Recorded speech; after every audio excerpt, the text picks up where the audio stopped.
ship was in a dire state. She was really collapsing into her dry dock, and of course nobody really wanted to visit. She was badly fire damaged, no floors, biggest pigeon loft in the South End and biggest rat run. This was a closed parcel of land. So the previous owner was a farmer and he didn't allow any public access. There were no public rights of way, nothing. It was challenging, difficult, wasn't much activity. Bowness was really rather a depressed community suffering from the cessation of its industrial and trading past. If there aren't young people being taught the skills, well then they'll just die.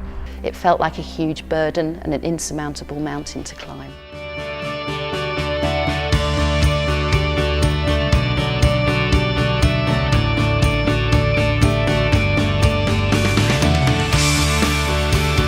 We transformed the ship by preserving her in a very, very dry environment, but making her appear to be afloat, ready to sail to New York. The economic impact has been considerable, about £9 million every year into the local economy, lots and lots of jobs. It's made the ship sustainable. It's given us the confidence to keep on trying new things.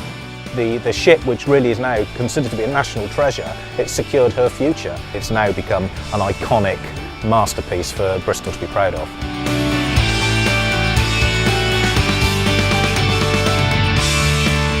Some of the projects that we've been working with that HLF have supported include the Polish Heritage Project. Everything was collated together so that it was a concise archive. Project Pigeon, which is about the heritage and history of the pigeon fanciing and pigeon racing community. You find out different things about people's lives. People are like time capsules really. They really have a lot of stories to tell.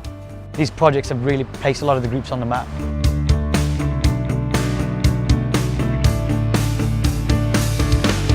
The Riverside Museum is a fantastic facility here in Glasgow, and we have visitors coming from all over the world. Some weekends we're getting about 5,000 or 6,000 people in per day. You can investigate and learn about and enjoy the objects through the people, through the films, through people's voices. It's a kind of shared vision of intergenerational stories of the people of Glasgow and the people of Scotland. It couldn't have happened without HLF.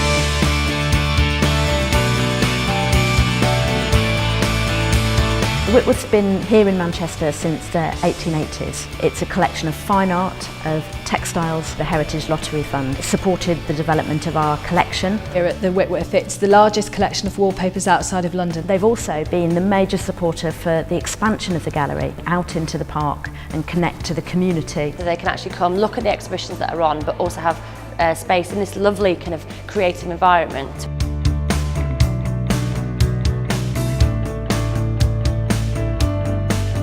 We're in Blaenavon in the World Heritage Site. And we're on the site of the 1840s coal mine of Hill Pits. I think it's important we do our best to try and maintain these walls for the future generation. The forgotten landscape is rebuilding the past, which will be lost without schemes like this. Some people that get involved in this scheme may even go on to have changed careers and learn new skills. The Lottery Fund gave the resources, so we were able to deliver the ambitions that we'd had. This is Mansfield Park, it's an inner London park. HLF has helped us to have a very successful project, the regeneration of all the heritage buildings. We've got a new playground, a new 1 o'clock club, a new cafe. We've got the greenhouse back in action. We've been able to create an environment where we've got more volunteers. These spaces are incredibly important to people's quality of life. A park like this does bring people together.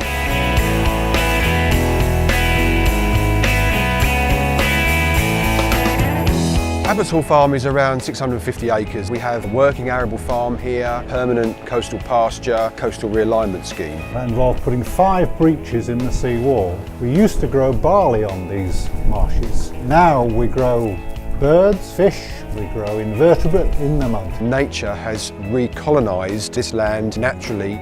Without help from HLF, we wouldn't have been able to purchase this site in the first place.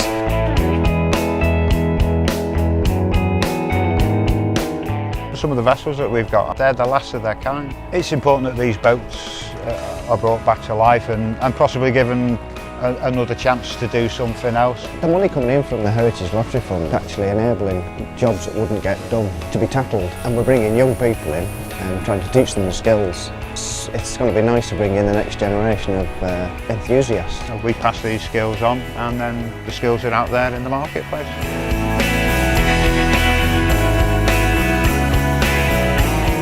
is an underrepresentation of people from black and minority ethnic groups and from disabled groups. We wanted to be able to give opportunities for those people to get experience, to learn the skills and to actually come out with a qualification. I'm really grown in confidence. I've learnt new skills. I'm doing things now I didn't think I could have been doing what I got a year ago. I'm more interested in learning different artefacts, doing deaf tours, and it's changed my life basically.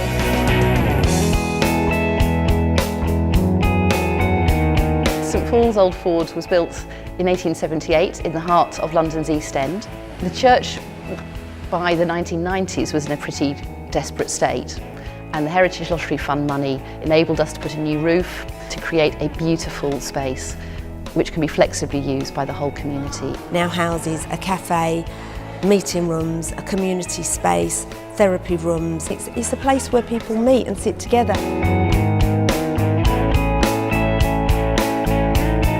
Bowness is an interesting little town. It is in fact Scotland's third port. Buildings that have been brought back into use has been fantastic for the town. The Hippodrome is Scotland's first purpose-built cinema. The Heritage Lottery Fund got involved to restore it to its perfect condition. The knock-on effect has been new businesses have opened. Investing in historic buildings means that they can become operational spaces, and we need staff to work in them, and that creates jobs and investment.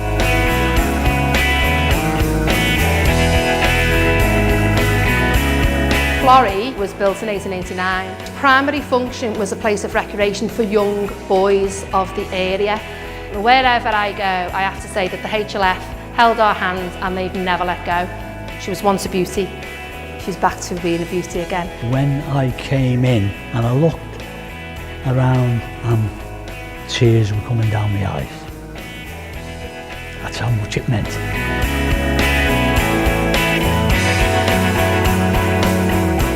I think that the Heritage Lottery Fund has been one of the most significant things that have occurred in Britain in the last 2 decades. Without that HLF funding, it would have just been so much harder to actually get the programme off the ground.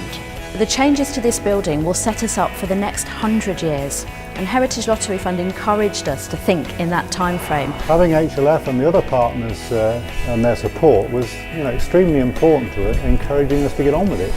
There's a real buzz about the place now. Things are happening. People are recognising that we're doing things that are making a difference. And certainly in the local projects, they've helped make things happen which would never, ever have happened.